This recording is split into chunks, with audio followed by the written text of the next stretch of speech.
여러분 안녕하십니까? CJB 뉴스입니다. 부처님 오신 날 연휴 기간 2023 청남대 재즈토닉 페스티벌이 관객들을 만났습니다.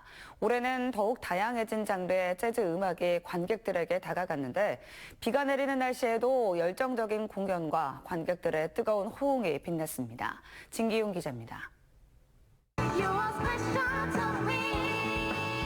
연휴를 적신 빗속에서 재즈 아티스트들이 만드는 연주가 분위기 있게 울려 퍼집니다. 흥겨운 재즈 선율과 화려한 연주는 관객들을 매료시킵니다. 비가 오더라도 오히려 비랑 더 잘 어울리는 것 같아요, 재즈가. 그래서 저희는 충분히 즐길 수 있고요. 지금 즐기고 있어요. 지난 26일 막을 올린 2023 청남대 재즈토닉 페스티벌이 사흘간의 일정을 마쳤습니다. 드넓은 잔디밭과 대청호의 탁 트인 전망이 선사하는 절경과 아름다운 재즈 선율을 함께 즐기는 재즈토닉만의 매력에 청남대는 웃음과 낭만이 흐르는 축제의 장이 됐습니다. 가족들이랑 나와서 공연 보니까 재밌었어요. 가족들한테 추억이 될 수 있고 해서 너무 즐거웠고요. 오늘 또 재즈랑 친해질 수 있는 기회가 된 것 같아서 너무 좋았습니다. 행사 둘째 날 청남대에는 올해 하루 최다 입장객인 11,500여 명이 입장해 축제의 열기를 실감케 했습니다.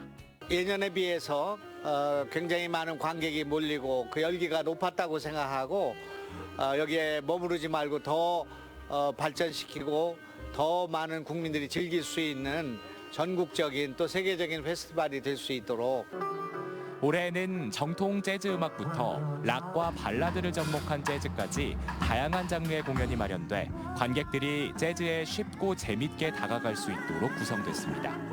국내 대표 재즈 보컬리스트 웅산을 비롯한 재즈 뮤지션들과 김종서와 이은미, 바다 등 아티스트 30팀의 무대가 어우러져 풍성한 공연을 선사했습니다.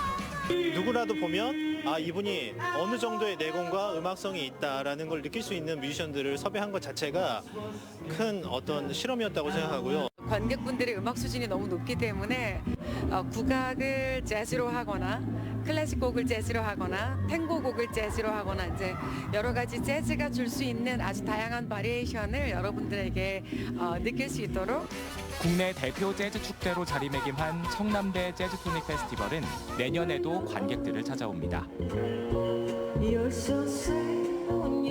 CJB 진기훈입니다. 2주 전 어려운 환경 속에서도 꿋꿋하게 가정을 이끌어가는 단양군 효부 김명희 씨에 대한 소식 전해드렸는데요.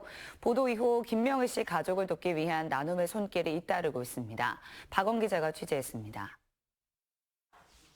90이 넘은 시어머니와 11년 전 시각을 잃은 남편, 발달장애 아들, 눈 질환을 가진 딸을 위해 헌신한 정성을 인정받아 효부상을 수상한 김명희 씨. 가정 형편이 넉넉하지 않다는 소식이 주변에 알려지면서 지역사회에서 온정의 손길이 이어지고 있습니다. 3년 전 단양 국민대상을 받은 이웃주민 최순아 씨는 동네에서 함께 여성단체 활동을 해왔지만 김명희 씨가 가정사에 대해 한 번도 언급한 적이 없어 이런 사실을 뒤늦게 알게 됐습니다. 수상 당시 지인들이 줬던 축하금을 모아뒀는데 이번에 마음을 전했습니다. 여자의 삶으로서 얼마나 힘들었을까. 그 버텨낸 힘이 감동도 받았고 또 그분들께 희망과 용기를 드리고자 우량기업체도 선뜻 나섰습니다. 하늘시멘트와 성신양회는 매달 월급의 끝전을 모아 적립한 금액 일부를 가족을 위해 써달라며 직접 방문해 후원했습니다. 우리 그 공장 주변에 이런 좋은 일 하시는 분이 훌륭한 분이 계시다고 해서 저희도 뭐 많지는 않지만 일정 부분 같이 하고자. 지역 내 개인 사업가들도 따뜻한 온정을 베풀었습니다. 삼덕레미콘과 성원파일, 태진건설 대표가 도움을 자청했습니다. 김문군 단양군수도 내년에 30살이 되는 아들을 기초생활수급자로 지정하는 방안을 찾는 등 적극적인 지원을 약속했습니다. 우리 시대에 참 보기 드물고 모범 중에 모범이라고 봅니다. 각 부서별로 총망라해가지고 한 5가지 정도 제도권 내에서 도와드릴 수 있는 가능한 부분부터. 효부 김명희 씨는 여러 응원을 잊지 않고 항상 행복하게 가정을 지켜나가겠다고 다짐했습니다. 여러분들이 많이 도와주고 하니까 더 열심히 살아보려고 합니다. 식구들 모두 건강하고 이렇게 살았으면 그냥 좋겠어요. CJB 박원입니다. 충주에서 과수화상병이 3건 추가 발생해 도내 발생 건수가 23건으로 늘었습니다. 충청북도는 지난 27일 충주시 동량면 2곳과 알림동 1곳 등 과수농가 3곳에서 과수화상병 감염이 확인됐다고 밝혔습니다. 이로써 지난 9일 올해 첫 과수화상병이 발생한 이후 도내 누적 발생은 충주 19건과 제천 3건, 진천 1건 등 모두 23건으로 늘었고 피해 면적은 5.8헥타르입니다. 오늘부터 충청북도는 코로나19 백신 기초 접종을 단가 백신 2회 접종에서 이가 백신 1회 접종으로 축소합니다. 이에 따라 아직 기초 접종을 하지 않았거나 1차 접종 후 2차 접종을 하지 않은 5세 이상은 이가 백신 1회 접종으로 기초 접종을 완료할 수 있고 아직 이가 백신이 도입되지 않은 5에서 11세는 백신 도입 즉시 해당 기준이 적용됩니다. 현재 도내 5세 이상 기초 접종 미완료자는 약 14만여 명입니다. 지난해 여름 포구에 어미를 잃은 새끼 수달이 한 시민에 의해 구조됐는데요. 당시 무게가 1kg도 안 됐던 새끼 수달은 전문기관의 보살핌과 훈련을 거치며 무럭무럭 자라나 자연으로 되돌아갔습니다. 이태영 기자입니다. 지난해 여름 폭우로 범람위기까지 갔던 청주 무심천변에서 어미를 잃은 새끼 수달 한 마리가 시민에 의해 발견됐습니다. 당시 태어난 지 석 달 정도였던 새끼 수달의 몸무게는 790g.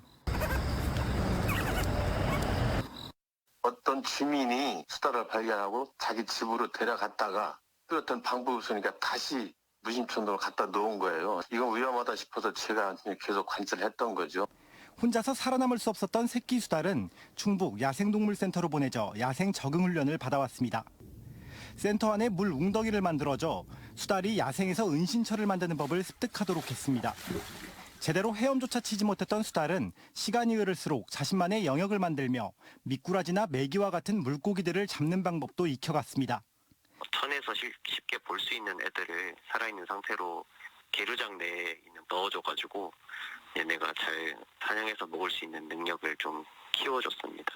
그렇게 훈련을 거친 지 9개월, 4.7kg까지 성장한 수달은 청주 미원면 하천에 방사됐습니다. 주변 CCTV에 잡힌 영상을 보면 처음에는 주변 환경을 낯설어 하다가 반나절이 지나자 헤엄을 치면서 자연으로 돌아갔습니다. 처음 야생으로 나오는 거라 아마도 냄새도 굉장히 독특했을 것이고 환경도 너무 낯설었을 것이기 때문에 일단 경계심이 좀 많은 모습을 볼 수가 있었고 은신처가 아주 안전하다고 판단하진 않아서 좀 더 나은 보금자리를 찾아서 떠난 것 같습니다. CJB 이태현입니다. 천원의 힘 20번째 후원 아동인 진영이 가족에게 2천만 원의 성금이 전달됐습니다. 각계각층에서 모인 온정의 손길은 진영이가 더 쾌적한 환경에서 자랄 수 있도록 사용될 예정입니다. 안정원 기자가 보도합니다. 옥천에 사는 진영이에게 재래식 화장실은 불편과 공포의 공간입니다. 안락해야 할 집에서 아이가 매일 힘겨워한다는 소식에 신협 두 손 모아 봉사단은 주거 환경 개선비 500만 원을 쾌척했습니다. 어렵지만 희망을 잃지 않는 진영이 가정 소식을 듣고 조금이라도 아동 가정의 보탬이 되고자 후원에 동참하였습니다. 진영이가 기죽지 말고 씩씩한 어른으로 자랐으면 좋겠습니다. 주거 환경을 개선하는 데 도움이 된다면 정말 기쁘겠고 진영이가 주어진 환경에서 자랄 수 있도록 언제나 응원하겠습니다. 올해 13살인 진영이가 공부방 하나 없이 지내는 것을 보고 옥천교육지원청도 두 팔 걷어붙였습니다. 교직원들은 자발적 성금으로 하루 만에 184만 원을 모아 전달하고 지속적인 관심과 지원을 약속했습니다. 또 각 지역에 있는 기관과 연계해서 학생에게 실제적인 도움이 될 수 있는 부분이 무엇인지 파악해서 저희가 지원을 해드리고 이 밖에 에코프로 500만 원, 동서타일 이종원 대표 300만 원, 상당 모터스 자동차에서 50만 원을 기탁했습니다. 어린이재단 충북본부 지원으로 240만 9,500원, 한 통화에 3,000원인 ARS 전화와 계좌 모금으로 224만 9,500원이 더해져 총 2천만 원의 성금이 진영이 가족에게 전해졌습니다. 성금은 화장실 개보수와 진영이를 위한 공부방 만들기에 소중하게 사용될 예정입니다. 진영이가 열심히 공부할 수 있도록 도와주고 또 공부방이 생기니까 더 많은 것을 배우고 해서 훌륭한 사람이 되도록 가르치겠습니다. CJB 천원의 힘 희망 캠페인은 초록우산 어린이재단과 함께 앞으로도 우리 지역 아동들의 건강한 성장과 행복을 위해 앞장서겠습니다. CJB 안정은입니다. 증평군이 오는 7월부터 점심시간인 낮 12시부터 오후 1시까지 업무를 중단하는 점심시간 휴무제를 모든 부서에서 시행합니다. 직원 휴식시간 보장과 업무 효율을 높이기 위한 것으로 군은 점심시간에도 이용 가능한 정보24 민원 발급 제도와 무인 민원 발급기 활용 방법 등을 홍보할 방침입니다. 도내에서는 제천과 단양, 괴산, 보은, 옥천, 영동 등 6개 시군에서 점심시간 휴무제를 시행하고 있습니다. 청주지방법원은 라이브 카페에서 손님을 폭행한 57살 A씨에게 징역 1년 2개월을 선고했습니다. A씨는 지난해 9월 청주의 한 라이브 카페에서 손님 B씨에게 양주병을 휘두르고 주먹으로 폭행한 혐의 등으로 재판에 넘겨졌습니다. 재판부는 A씨가 누범 기간 중 동종 범죄를 저질렀고 폭행, 음주, 무면허 운전 등 30회 이상 형사처벌을 받은 전력이 있는 점, 피해자에게 용서받지 못한 점 등을 판결 이유로 설명했습니다. 이상으로 CJB 뉴스를 마칩니다. 고맙습니다.